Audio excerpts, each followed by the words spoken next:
wherever you're being fed at, then you should sow where you're being fed at. But you got so many people that come to church, and because I ask questions all the time, I say, that anybody, have you received anything from this ministry since you've been here? Oh, some people raise two hands. And I be wanting to ask them, well, if you're receiving the way you say you're receiving, why are you not giving anything into the ministry? Because one thing I found out, every job that I had, if I didn't perform the task that was at hand, then they got rid of me and got somebody else that would do the job. Can I get a witness? Amen. And there are some things that real quickly I want to give you tonight. I want to read verse 15, and it goes like this. It says that the master divided the money / talents among his servants according to their abilities. No one received more or less than he could handle. Because a lot of us talking about, Lord, if you just bless me with $1 million, I promise you I'm going to give to the house first. But God ain't going to bless you with $1 million when you got a job and you won't even... I'm going to leave that alone. We ain't got but a few here tonight for some folks get mad and I ain't going over there no more. Guess what? That's all right. Come on with it. That's all right. But what God is saying, we are believing and asking God for $1 million, and He can't even trust you with 1,000. Talking about, God, if you bless me with $1,000, I promise you I'm going to sow into the ministry. God bless you with $1,000 and you keep it all to yourself.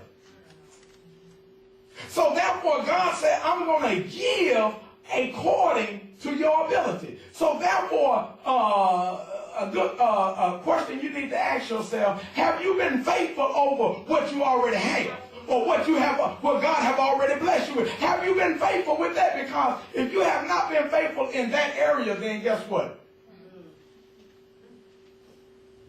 It says, if he failed in his assignment, his excuse could not be that he was overwhelmed. Failure could only come from laziness or hatred toward the master. It says the talents represent any kind of resources according to our abilities, and he expects us to invest them wisely until he returns. It says we are responsible to use what God has given us. The issue is not how much we have, but how well we use what we have. So number one, those of you that take notes, be faithful with small things. Number one, be faithful with small things. Because the Bible plainly tells us that here in the text that God said that he told the man with the 5 talents that he had blessed with the 5 talents. And the reason why he gave the man 5 talents is because God knew that he could handle it. God knew that he was going to multiply. Oh, y'all don't want to talk back. God knew that this man could handle these 5 talents. That's why he gave it. And as a result, the man took the 5 talents that God blessed him with, and as a result, he reproduced 5 more talents from the 5 that he had. So number one, be faithful over small things. Or be faithful over what you have. Because God plainly told the man, Jesus told the man, said, now, well done, thy good and faithful servant. He said, now you have been faithful over the $5 that you had. He said, so now I can bless you with more. Why? Because I trust you now. I see that I can trust you. Number 2, be faithful with money. Be faithful with money. Number 1, be faithful with small things. Number 2, be faithful with money. Be faithful with money. And I'm going to say this, which I know I probably could have asked anybody else in here. But I asked Makisha, new young lady, came to the ministry. I told her, I said, we need a clock back there on that wall. She said, okay. She wrote it down.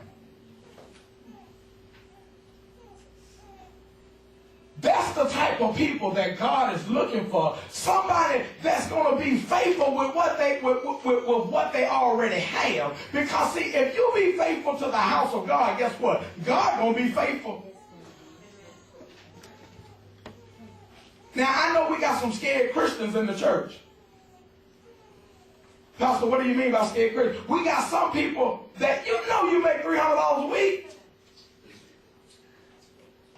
God said, I need a tenth of what you already make before Uncle Sam take the taxes out.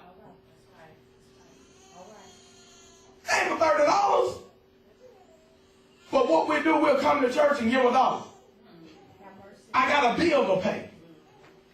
I'm going to show you what he said about that person too. Number 3, be faithful with that belongs to others. Number 3, be faithful with that belongs to others. That's verse 15. Be faithful with what God has blessed you with, because number 1, it don't belong to you no way. And so God had trusted this man with 5 talents, and this man knew that these 5 talents didn't belong to him. It's just like some of us right now, we going through things and we trying to fight this thing. God said, listen, he said the battle is not yours. He said, but it belongs to me. So in other words, God is saying, stop trying to fight something. Hey. My God.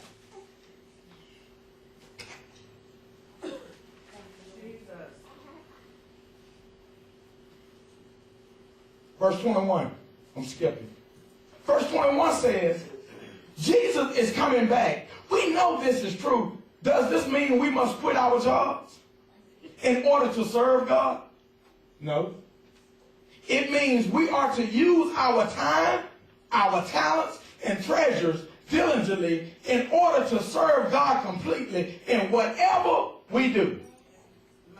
It says, for a few people, this may mean changing professions. See, some of us talking about, we talking about, well, I got to quit my job to serve God better. No, just maybe you need a job change. Come on, talk to me. It says, for most of us, it means doing our daily work out of love for God. See, some of us got jobs right now. You know good and well you need to leave that job alone. You need to pray and ask God to bless you with another job. Why? Because everything go good until you go to work. You get around them same old people that you've been messing with that already got you jacked up, messed up. But everything could be going good until we go to work, punch that clock, and go right in the break room with them same old folk that don't like you in the first place. No sooner than you turn your back, they talking about you. But yet and still, we want to skin and grin in their face. You know,